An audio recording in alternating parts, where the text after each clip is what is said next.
Ask a Lawyer. Hey, Michael, I got a question for you today. All right. So, if I'm a convicted felon in the state of Florida and I'm married, can I have guns in my home?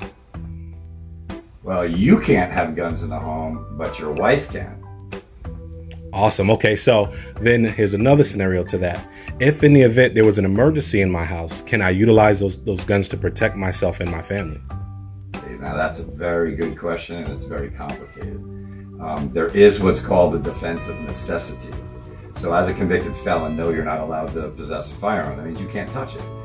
If your wife had a firearm in the house, you would have to have it secured somewhere that you don't have access to. The best thing I would recommend is a key lock where only she has the key, or a combination lock where only she has the combination, or maybe the firearms are kept in a room that you just don't go into to keep that away from you being in possession of a firearm. But when it comes down to an emergency, there is a defense in law. It's called necessity. Self-defense is a very good example of that. It's the necessity of using force against another to prevent injury or death to yourself. So that's kind of a necessity defense. But when it comes to a convicted felon having a firearm for self-defense, there are several factors that have to be met in order to avoid being charged with possession of a firearm by a convicted felon.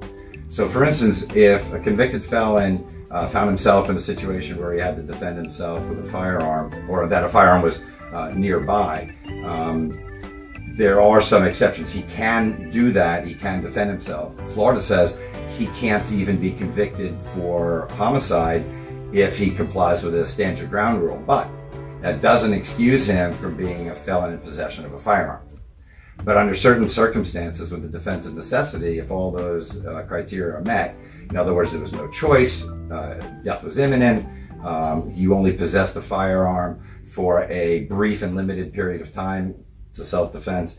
Another factor would be that you were not in possession of the firearm prior to the threat.